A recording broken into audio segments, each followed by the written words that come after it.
What's happening everyone, my name is Alex and welcome back. In today's video we are checking out the latest action camera from SJCAM. So the one that we have here today is called the SJ10 Pro Dual Screen.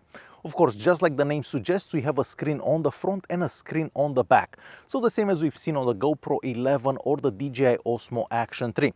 Now with this action camera, unfortunately you cannot have both screens on at the same time. So you can have the front screen on or the rear screen on. So you cannot have them both on at the same time. The rear screen is also a touch screen where the front screen is not a touch screen. Now this is also waterproof without a case, so just as you see it here, but only up to 5 meters. If you want to go deeper than that, you're going to have to put a waterproof case on it, and there is a case that comes in the box with it. So today we are going to be comparing this action camera with my GoPro 11 because that's probably the best way so you can see how this camera does for video stabilization, for video quality, for the internal microphone and so on. So I'm going to go ahead and grab my GoPro 11 and I think we're going to start by checking out and seeing which camera has a better internal microphone. Alright, so this is our first microphone test between the SJ10 Pro Dual Screen and of course the GoPro 11. I'm in the exact same spot where I was before and it is slightly windy out today. So you may hear some of that wind in our recordings. For this particular recording I am doing 4K at 30 frames per second on the SJCAM and 4K at 30 frames per second on the GoPro 11. Now 4K 30 frames per second is the maximum recording resolution for the SJCAM where you get video stabilization. If you record in 4K at 60 frames per second, then you do not get video stabilization. So yeah, this is how the internal microphones in these two action cameras would capture sound.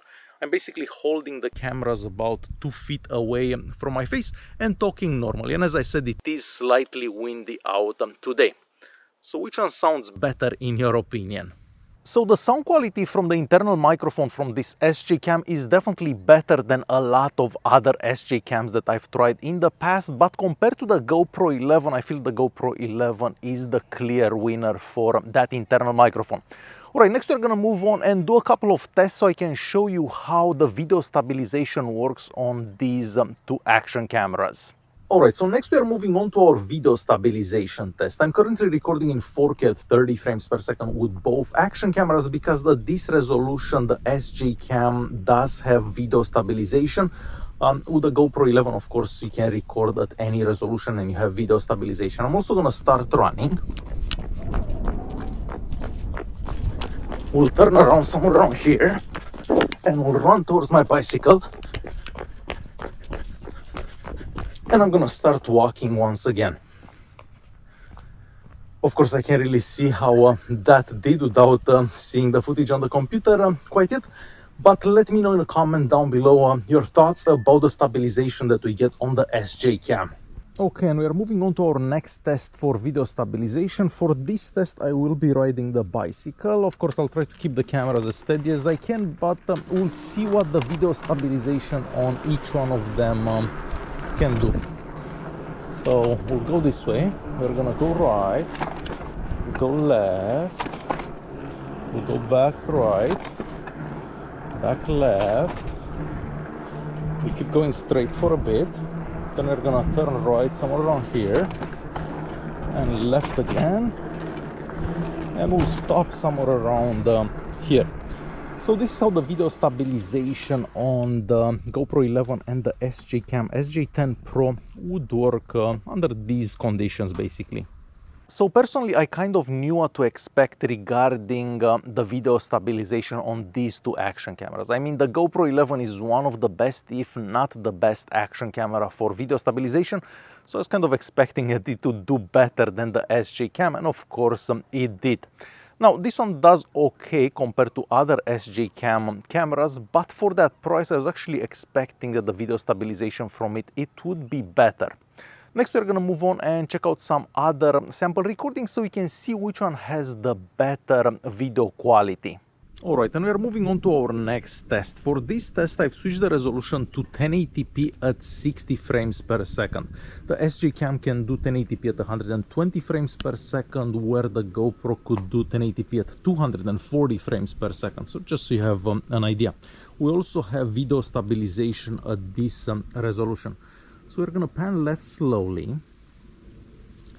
and we're gonna be walking this way. Here we have a combination of shade and sunshine, just so you get an idea how the cameras do under these conditions. And we'll walk slowly towards my bicycle. So 1080p at 60 frames per second with both action cameras. Okay, next I've switched the resolution back to 4K at 30 frames per second, where of course we do have video stabilization on the SJCAM, and I'm trying to keep both cameras as steady as possible. We're gonna stop here and we're gonna pan right slowly.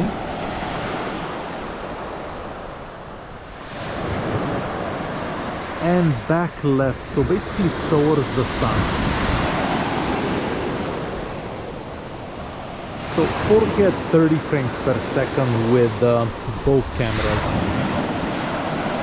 And just in case you wanted to see how 4K at 60 frames per second recording on the SJCAM would look like, this is recorded at that resolution. Unfortunately, if you're recording in 4K at 60 frames per second, you don't get any type of video stabilization. So you're gonna have to walk and try to keep the camera as steady as possible so you can get the best results. Personally, if I would have this action camera, I wouldn't record higher than 4K at 30 frames per second, because it's not worth that 60 frames per second if you don't get video stabilization. So just so you get an idea. So 4K at 60 frames per second. Okay, so for our next test, I've switched the resolution to 1080p at 30 frames per second. I also want to mention that you cannot change the field of view on the SJCAM. Of course, with the GoPro, you can change the field of view to many things, but not on the SJCAM. So this is how a recording would look like if you're recording in 1080p at 30 frames per second. I'm also going to show you a 4K at 30 frames per second recording right from here. Okay, so from the exact same spot, 4K at 30 frames per second. And of course, I'm trying to keep the cameras as steady as possible. So we'll stop somewhere around here. Actually, let's pan left for a bit. So there you have it. This is how the SJ10 Pro dual screen records sound. This is how the internal microphone in it works, and how the video stabilization on it works. What do you guys think about this action camera? Is it too expensive for what it is? Is it priced right? Would you buy a camera like this?